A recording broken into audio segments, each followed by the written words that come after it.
Welcome back to Picture Breakdown.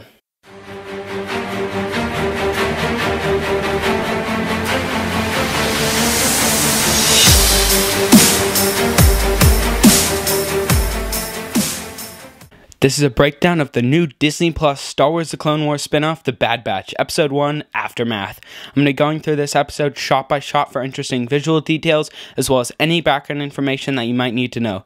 Just a quick heads up, there's going to be spoilers in this, so if you haven't seen the episode already, go and check it out on Disney Plus. Alright, let's get right into the breakdown. Alright, so we start out with the Lucasfilm intro, and we see some characters, starting out with General Grievous, who we hear dies during this episode. Then we see a droid that looks a lot like Chopper from Star Wars Rebels, and then what looks like Crosshair's helmet. We see a head of a BX series droid commando, then we see a Mandalorian helmet that looks like it could be either Sabine Wren's helmet, or the one Mandalorian who gave Din Djarin his new armor during the Mandalorian series.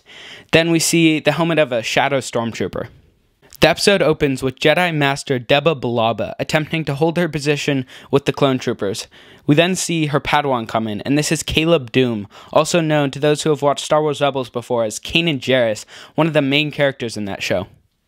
After the Bad Batch completely wrecks some droids, Caleb goes off with the Bad Batch, and the trooper that was with Deba Billaba gets the order from Palpatine to commence Order 66. She gets shot down, but she tells Caleb to run away. This is the same exact backstory that Kanan tells us back in Rebels. Clone Force 99 heads to Kamino, the facility responsible for the creation of the clones, and when they get there, you see what looks like a dead female Jedi under a sheet. You can briefly see her hand as she drops the lightsaber, and it's a bluish purple on the outside with a yellow coloring on the inside, in the palm. I looked through pretty much every single female Jedi, alien species, and lightsaber, but I couldn't find anyone or anything that matched what I saw. The only aliens that I could find with purple skin were some Twi'lek and Kashiri. We actually see a purple Twi'lek later in the show, but she doesn't have yellow hands. Well, let me know if you have any idea who this might be. They walk over to their room, and they all have their helmets off, except for Crosshair, who has his helmet on like all the other clone troopers, signaling that right now Crosshair is not a part of the Bad Batch, but rather just another soldier in the Imperial Army just programmed to kill the Jedi. When they get to their room, Wrecker says that they have 11 more successful missions, after he puts some more tallies on the wall. On the wall, you can see that they have done at least 131 successful missions.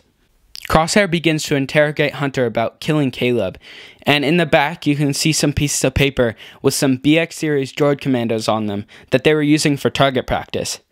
The one in the middle has a pattern on it that looks a lot like the Orbish letter for C. Maybe for Crosshair's precise shots he carved out his first initial. The ones on the left and the right look very similar, like the heart is ripped out, with tons of shots in the chest as well as the head. They go to the meeting, and on the holo projection is Palpatine giving the same speech that he gave in Revenge of the Sith. The remaining Jedi will be hunted down and defeated.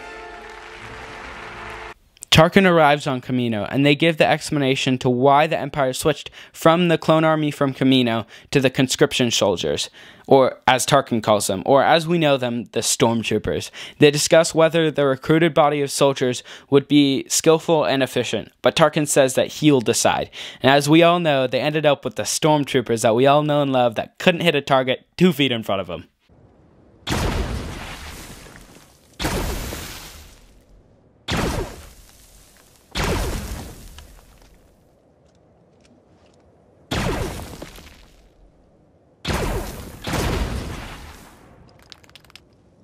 They get summoned by Tarkin to do a battle simulation, and after they crush the first one, Tarkin decides to switch to lethal shots, and the droids that look like they could be the first versions of Dark Troopers that we saw in The Mandalorian Season 2.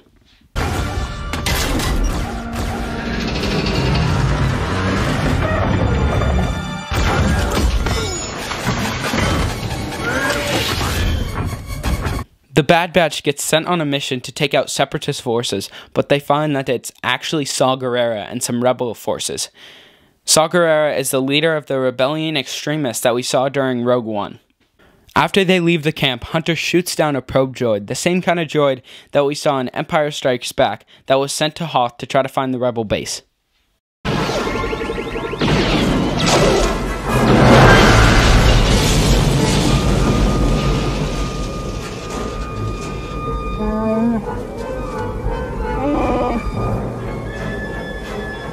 They come back to Kamino and they get captured. Crosshair gets led into a medical facility where he's scanned for the inhibitor chip. It shows the same screen as the one that was shown when Rex was getting the chip taken out of him in Clone Wars Season 7. On it is an Orbesh word that translates to anomaly. And the next screen, there's some words that translate to status report. And I love how on the top right it says back in Orbesh, like to go to the previous page.